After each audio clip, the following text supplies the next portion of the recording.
Olá, seja muito bem-vinda, muito bem-vindo a mais uma aula do nosso curso Enem para o YouTube, para a gente democratizar esse ensino, democratizar o aprendizado de geografia. E eu sou a professora Thaís Formaggio, e eu tô aqui para a gente continuar a nossa conversa sobre cartografia. Por um acaso, se você caiu aqui literalmente de paraquedas e não faz ideia do que eu tô falando, deixa eu te mostrar o meu curso. Nós estamos falando de cartografia. Contei para você que nós teríamos 2 aulas de cartografia, mas na verdade eu vou precisar acrescentar mais uma aula e vou fazer uma alteração. Esse cronograma ele vai sendo alterado o tempo todo, conforme eu vou sentindo a necessidade dos temas, então nós vamos acrescentar uma nova aula. Vamos fazer uma aula 8 sobre tipos de mapa, que estava presente ali no cronograma. E aí uma aula 9 só para cálculo, só para a gente falar de escala e fuso horário. E por que eu senti a necessidade da gente parar agora e falar sobre tipos de mapas, tá? A lista é a mesma, tudo bem, que é a lista que nós já fizemos na aula anterior, alguns exercícios, e para você que não lembra, você vai precisar voltar na aula 7. Na verdade, é ideal que você acompanhe o meu curso inteiro, mas se você caiu aqui para a gente falar de cartografia, eu preciso que você volte na aula anterior, onde nós falamos que fazer um mapa é muito difícil, porque você tem que pegar uma geóide, que é a Terra, e passar para o 2D. É passar o 3D para o 2D. Então, todo mapa é sempre uma distorção. Ela pode ser, né, um mapa conforme, quando ele mantém o formato dos países, equivalente quando ele mantém a área, equidistante quando mantém a distância e afilática quando esse mapa resolve distorcer os 3. E aí a gente viu também que para conseguir pegar o 3D e passar para o 2D, nós temos formas matemáticas, geométricas, que pode ser um cilindro, um cone ou uma projeção plana e azimutal. Fizemos uma série de exercícios, aprendemos sobre a projeção cilíndrica mais famosa, que é a do Mercator, e uma resposta a ela, que é a projeção do Gauss-Peters. Tô amando receber o feedback de vocês, o quanto a gente conversou bastante sobre isso, e foi aqui que nós paramos. Paramos nessa ideia para você entender que todo mapa vai ter como base um sistema de projeções cartográficas, né? Na verdade, projeção é o que vai fazer o mapa, mas um sistema de coordenadas. Toda coordenada é uma latitude com uma longitude, tá? Chegamos a começar a pensar nisso para que hoje eu possa ir para a nossa próxima aula. Tá com o caderno aí? Vamos então oficialmente para a nossa aula 8, que eu vou chamar de tipos de mapa, para daí a aula 9 a gente fazer cálculo de escala e fuso horário. Pode ser? Tipos de mapa. Lembra que a gente conversou que toda representação cartográfica vai ter uma distorção, mas nem toda representação cartográfica é um mapa. Você pode ter uma maquete, o globo terrestre, tudo isso é uma representação da Terra. Mas hoje eu quero falar sobre tipos de mapa. Por quê? Porque o vestibular adora perguntar sobre croquis, perguntar sobre plantas, perguntar sobre anamorfoses, mas também mapas topográficos. Então, na aula de hoje, numa única folha, eu gostaria de fazer um resumo rápido para a gente poder fazer esse exercício depois, tá? Quero falar sobre tipos de mapas ou tipos de representação, tá? Então, mapas ou representações, porque nem todas elas necessariamente formam um mapa.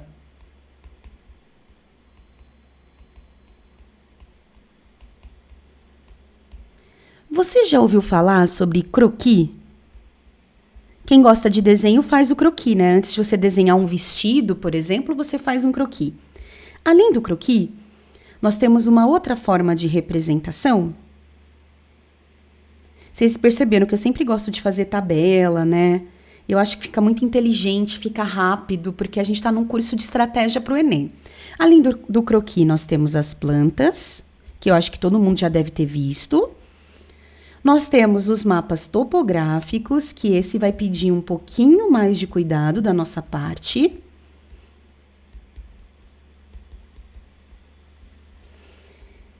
E por último, as anamorfoses. Talvez muitos de vocês não aprenderam isso na escola, e aí quando o Enem coloca, o que é um croquis, ou qual é a diferença de um mapa comum para uma anamorfose, talvez você nem saiba do que está sendo falado aqui, então é por isso que eu quero te ajudar, tá? Um croquis, meu amor, eu até tenho uma imagem aqui para mostrar para você. Vamos ver se essa imagem foi salva, caso contrário eu abro. Um croquis, pronto. É isso aqui, ó. Vamos ver se você reconhece esse desenho lá da sua infância. Quem era você na escola, hein? Você era a Ellen, que sentava pertinho da professora? Ou você era o Paulo, que gostava de ficar no canto, de forma que a professora não conseguisse te ver muito bem para poder conversar com o Pedro? Todo mundo concorda que isso aqui não é um mapa. Ele não tem título, ele não tem convenção cartográfica, ele não tem legenda, ele não tem escala, mas ele tem o povo. O croquis é uma forma de representar o espaço sem muito rigor cartográfico, tá? Vamos fazer um resuminho sobre o que é um croquis? Croquis, porque assim, você concorda que dá para se localizar, mas não necessariamente eu vou entender. Eu vou conseguir saber o tamanho da mesa da professora, porque é só uma forma de representação. Então, uma forma de representação espacial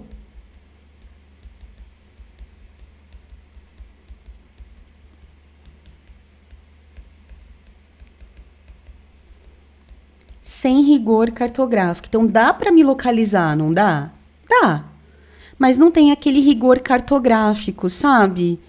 Que é convenção, escala, título, fonte. O norte, que você já pegou um mapa, que o mapa sempre tem assim uma setinha mostrando para onde é o norte do mapa? Aqui você não vai ter nada disso. Você pode colocar como exemplo mapa de sala, a sala do cinema. Não sei você, mas eu amo escolher aquele mapa do cinema, dos assentos, sabe? Tudo isso é um croquis. É uma forma que permite a sua orientação, que permite você conhecer, mas não necessariamente é um mapa, porque, qual projeção? Quantas vezes a realidade foi diminuída para caber aqui? Às vezes você simplesmente não sabe. Você percebeu que esse croquis, ele é feito com um nível de detalhe para a gente pensar só na sala. Não é como se com croquis a gente conseguisse desenhar o mundo, tá? Falando em detalhe, tem um outro tipo de mapa, que é esse aqui, que é a planta. Olha que legal essa imagem que eu consegui pegar para você. Vamos de zoom? Plantas são usadas não só por geógrafos, mas também pela engenharia. Pode ser a planta de uma cidade, como por exemplo, essa aqui era a planta de Curitiba. Eu não lembro a década dela, depois eu olho que eu peguei ali do site da prefeitura para poder mostrar uma planta antiga para você. Pode ser a planta de uma indústria. Então a gente vai anotar assim, ó, planta são tipos de representação numa escala grande. Eu não sei o que é escala grande. Na próxima aula eu vou te explicar.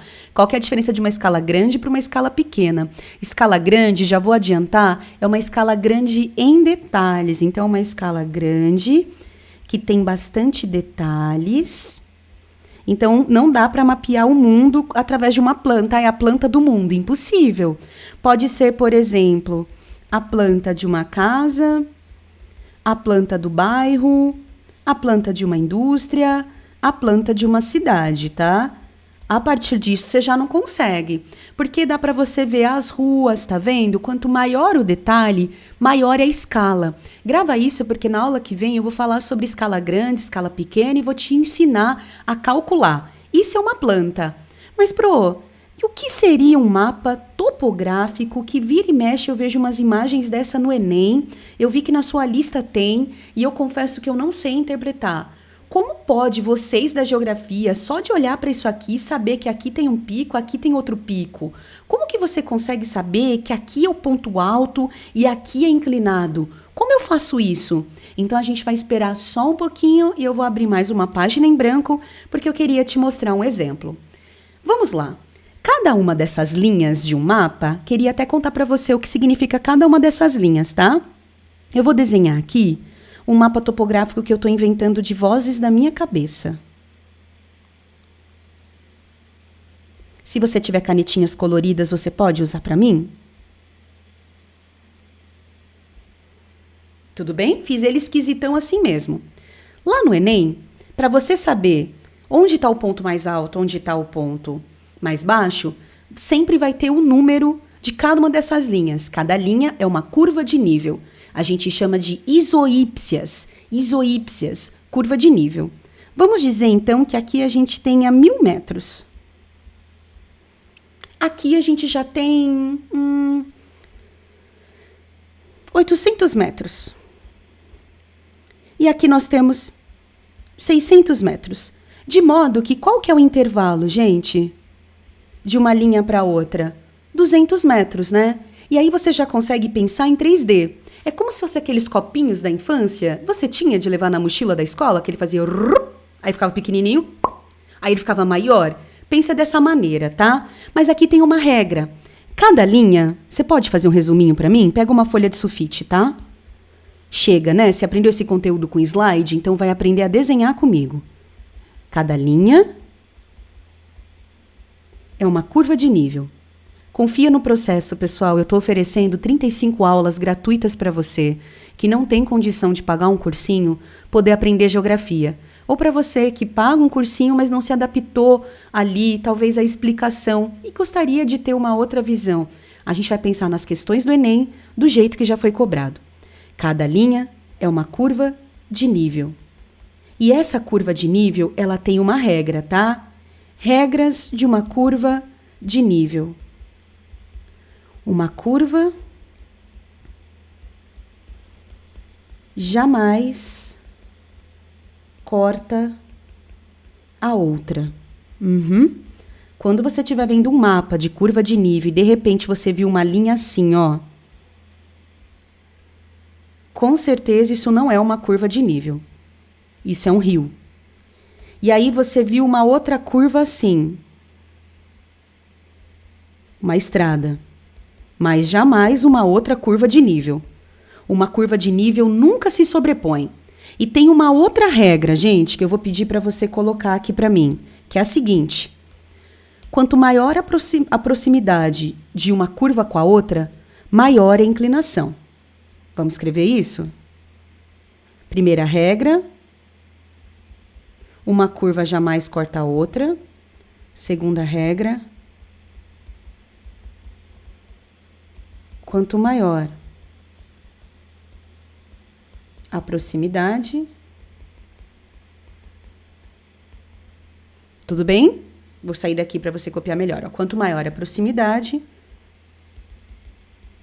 maior a inclinação. Pro, é que eu nunca consegui entender isso. Quer me ver fazer? Sua cabeça agora vai explodir, ó. Vamos lá, vamos fazer um mapa topográfico ao vivo com vocês. Todo mundo olhando para mim. Se você tentou decorar isso a vida inteira, sinto te dizer, não é algo que dá para você decorar. Nós vamos fazer um trajeto que vai de A a B. Pode ser, ó. A, B. Eu quero fazer essa viagem com vocês. Vamos arrancar essa linha, ó. A, B. Vamos viajar, plotando do mapa cada pedacinho. Fechou? Vamos fazer o seguinte, aqui é o trajeto, aqui é a altitude. Então, aqui nós temos 0 metros, aqui eu vou colocar 600, aqui 800, e aqui em cima o nosso ponto mais alto, que é 1.000 metros. Qual é o seu papel? Pegar cada uma e fazer aqui. Vamos lá. Se você ouviu um latido, é a Lili, minha companheira, que está aqui. Não sei se você ouviu. Então, olha só. A curva, na verdade, ela está no 600. Aqui, a gente começa, o primeiro ponto, ele estará em 600 metros. Se você quiser, a gente pode fazer algumas linhas, ó, para facilitar você ver. Aqui é a linha do 600, aqui é a linha do 800, aqui é a linha do 1.000. Você entendeu o que eu estou fazendo? Eu vou dar um zoom para você ver melhor, ó. Eu consegui perceber que esse pontinho, o primeiro ponto da minha viagem, está passando na curva que está com 600 metros, então eu coloco. Só que aí, logo depois, ó, o próximo ponto que passa por uma curva, vamos desenhar. Então, aqui, vou ter que arrastar só um pouquinho para ficar justo com você.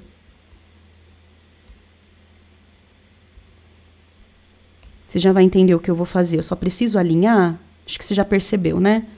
Todo mundo aqui, ó, para ficar certinho. Melhorou, ó. Vamos fazer a linha de altitude, 1.000 metros aqui, só para a gente não se perder, ó. Agora você vai entender por que a gente consegue saber qual lado é mais inclinado. Faz todo sentido. Linha verde, tenta fazer com as mesmas cores, tudo bem, ó? Primeiro ponto que a gente vai passar. Ele vem aqui, ó, em 600. Próximo ponto que o nosso trajeto vai cortar. Ele já está passando na curva, ó, 800. Próximo ponto, mais distante, tá passando na curva 1.000.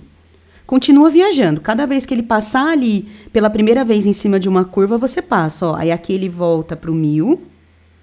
Só que olha que loucura, logo depois ele já tá no 800 de novo. Vamos usar a cor azul, ó. Ah, eu já entendi porque vai ficar mais inclinado, entendeu?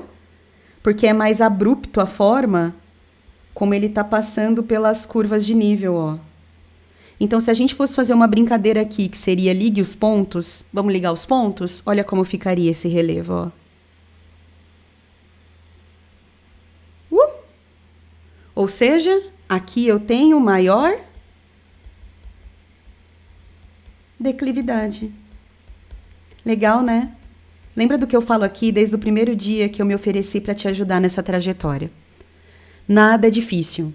A gente só precisa entender de uma forma simples e cuidadosa, tá? Então aqui eu escrevi maior declividade.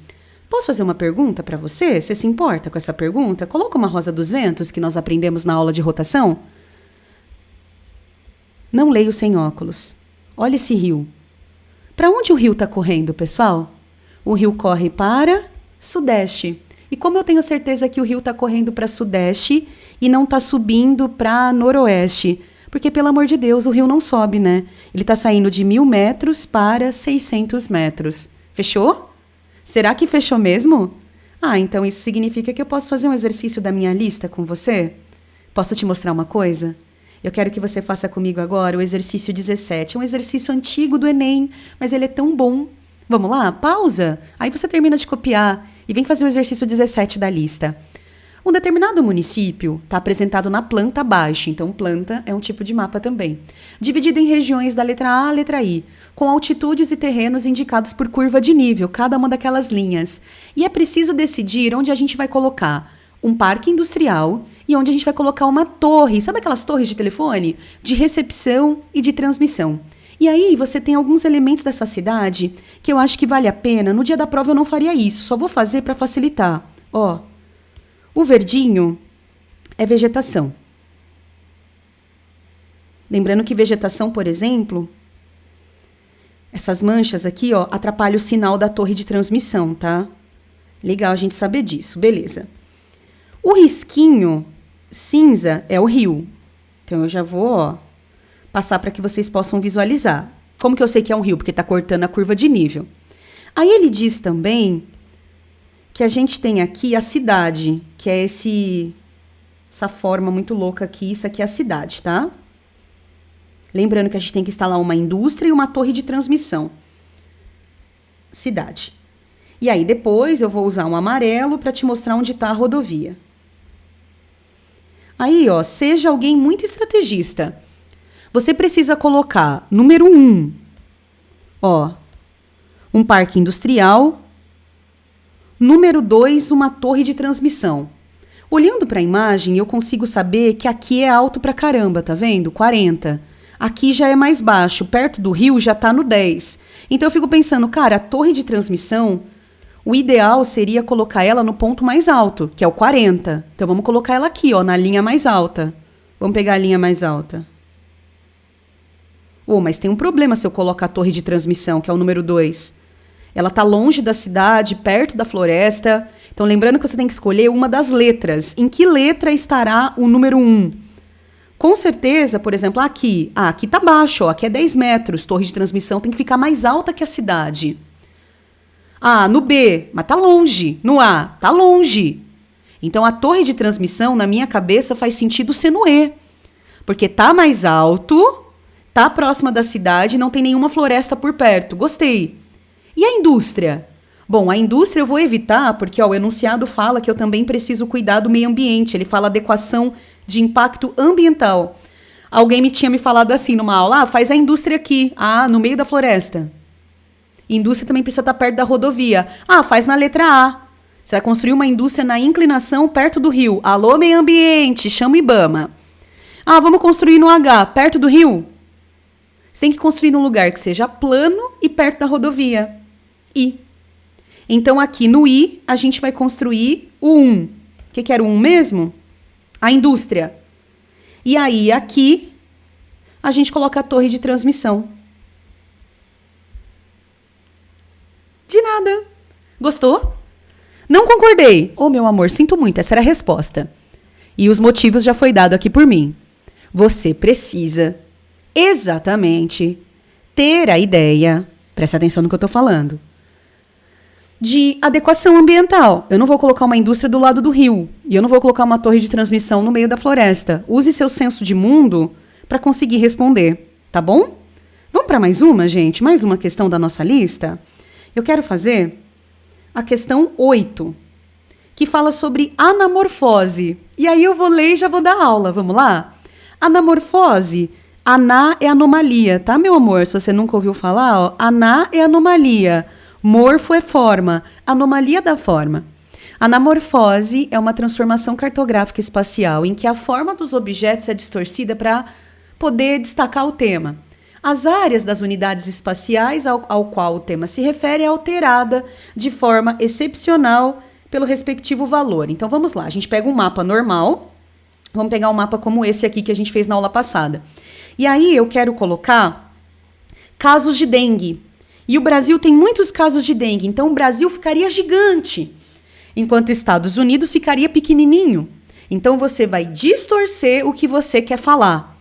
E aí, gente, a gente tem que pegar qual mapa representa uma anamorfose. Não, isso é um mapa topográfico. Sim. Não. Uma planta? Então a gente assinala aqui a letra C. Só que eu vou ser sincera, eu não gostei não. Exercício esquisito.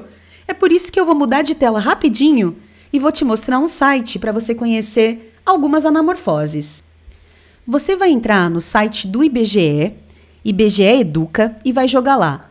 O que é uma anamorfose? Assim você vai conseguir visualizar. E eu quero mostrar na prática uma anamorfose para você. Olha só, gente, esse mapa está um pouquinho desatualizado porque ele é de 2017, mas ele mostra os países mais populosos do mundo. Veja como a China e a Índia, hoje a Índia é o país mais populoso depois da China, está com uma cor mais escura. Do mesmo jeito que Brasil e Estados Unidos, que também são populosos, também estão com um tom escuro. Da mesma forma a Nigéria.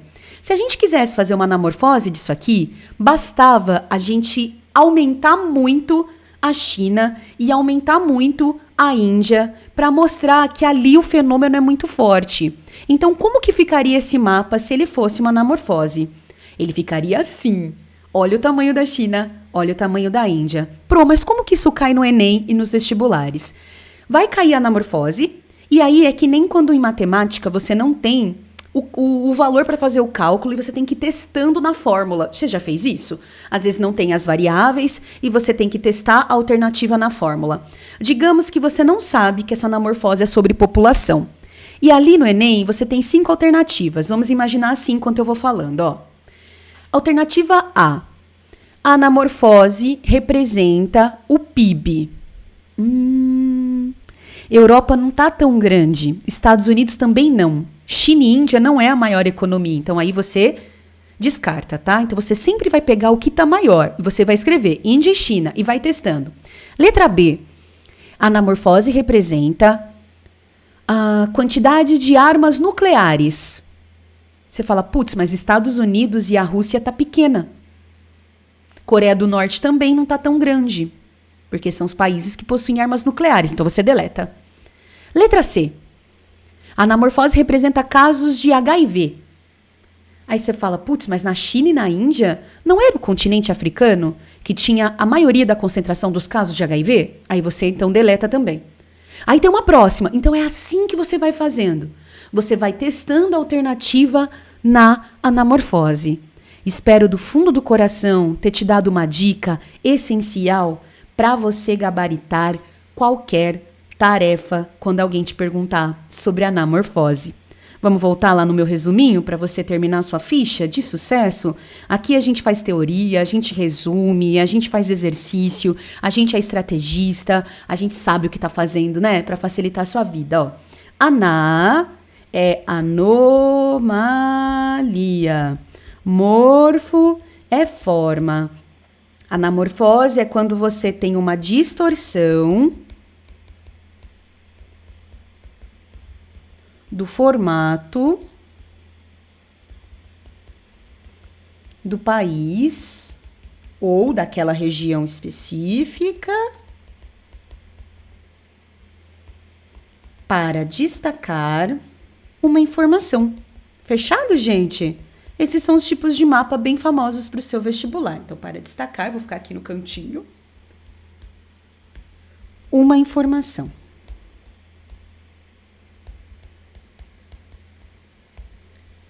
Sucesso!